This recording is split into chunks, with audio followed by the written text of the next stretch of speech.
नमस्कार। इस वीडियो में अपन जहांगीर और यूरोपियनों के संबंध के बारे में अध्ययन करेंगे। वैसे 16वीं शताब्दी के अंत में ही यूरोपियन जातियों के लोग भारत में आने लगे थे और ये लोग व्यापार और ईसाई मत के प्रचार के उद्देश्य से भारत में आए।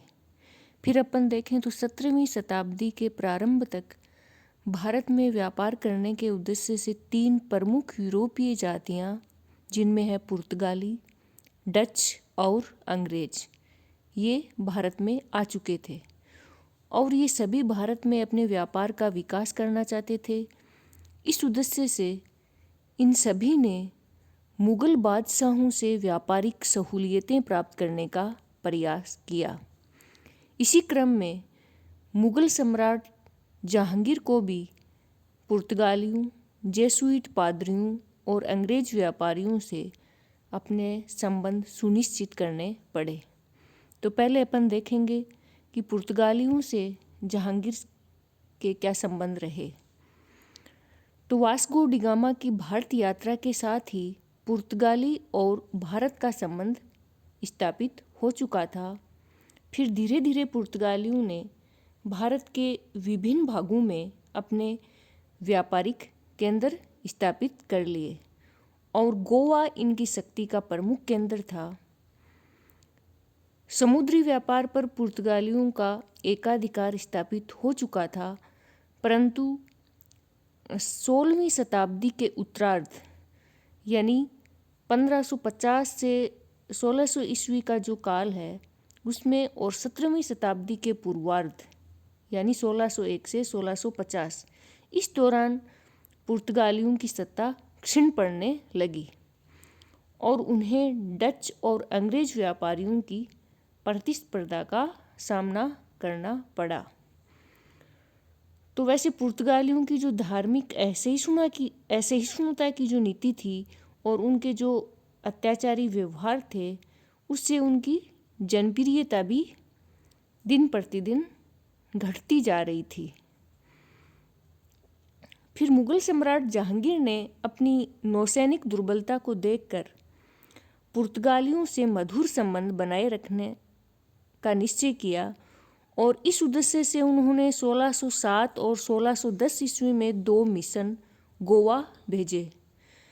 परंतु प्रारंभ में पुर्तगालियों ने मुगलों की सत्ता को नज़रअंदाज करना प्रारंभ किया और 1613 ईस्वी में सूरत के निकट पुर्तगालियों ने 4 जो मुगल शाही जहाज थे उनको पकड़कर लूटपाट की। तो क्रोधित होकर जो सूरत का गवर्नर था मकबूर खां, उन्होंने अंग्रेज नौसेना कप्तान डोंटन की सहायता से पुर्तगालियों को सामुद्रिक युद्ध में पराजित कर दिया। तो पुर्तगालियों के इस दुस्साहस के पश्चात मुगल सम्राट जहांगीर ने उनके प्रति कठोर नीति अपनाई और उन्हें जो व्यापारिक सुविधाएं दी गई थी वो भी उन्होंने वापस ले ली और इसके साथ ही बड़ी संख्या में पुर्तगाली गिरफ्तार भी किए गए। इसी क्रम में जहांगीर ने आगरा और लाहौर स्थित उनके जो गिरजाघर थे उनको भी बंद करवा दिया। तो बाध्य होकर पुर्तगालियों ने जेसुइटों की सहायता से मुगल सम्राट जहांगीर से समझौता कर लिया और उन्हें फिर व्यापारिक सुविधाएं पुनः दी गई, परंतु राजनीति में उनका जो हस्तक्षेप था उनको पूर्ण रूप से रोक दिया गया।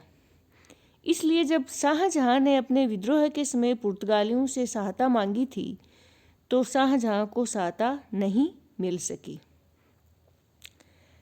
फिर जेसुइटों से उनके संबंध देखें तो जहांगीर और जेसुइट पादरियों के संबंध सुमधुर थे और अपने पिता के समय से ही उसका इनके साथ संबंध रहा था। और जो जेसुइट पादरी थे फादर जेवियर, इनके साथ जहांगीर का अच्छा संबंध था और इनसे जहांगीर बहुत अधिक प्रभावित भी था। तो जेसुइटों को जहांगीर ने अनेक सुविधाएं प्रदान की और जेसुइट पादरी से प्रभावित होकर जहांगीर ने अपने कुछ संबंधियों को भी ईसाई धर्म में दीक्षित होने की अनुमति दी। तो उनके इस कार्य की प्रशंसा जो स्पेन के राजा थे फिलिप तृतीय, उन्होंने एक पत्र भेज के जहांगीर की प्रशंसा भी की थी। जहांगीर के समय कुछ दो कैथोलिक संत थे, फादर कोर्सी और जोसेफ कोस्ट्री। ये इटली से भारत आए। इन कैथोलिक संतों के साथ भी जहांगीर ने सहानुभूतिपूर्ण व्यवहार किया। फिर बाद में अंग्रेज़ों के साथ देखें तो जहांगीर के समय में भारत से व्यापार करने और व्यापारिक सुविधाएं प्राप्त करने के उद्देश्य से अनेक अंग्रेज भारत आए। इस उद्देश्य से 1608 ईस्वी में इंग्लैंड के राजा जेम्स प्रथम का पत्र लेकर हॉकिंस सूरत पहुंचा और इसके साथ ही वो जहांगीर से भेंट करने आगरा भी गया। उसने अपने राजा की ओर से जहांगीर को उपहार प्रदान किए और व्यापारिक सुविधाओं की मांग की। परंतु उस समय पुर्तगाली शक्तिशाली अवस्था में थे, तो पुर्तगालियों के विरोध के कारण हॉकिंस को सफलता नहीं मिली। तो 1611 ईस्वी में वह वापस लौट गया।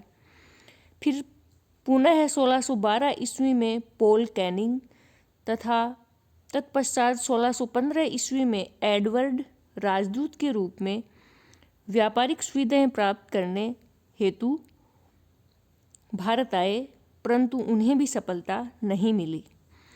फिर 1616 ईस्वी में सर टॉमस रो पादरी एडवर्ड टेरी के साथ जेम्स प्रथम का पत्र लेकर भारत आया और उन्होंने जहांगीर के दरबार में उपस्थित होकर उनसे व्यापारिक सुविधाओं की मांग की।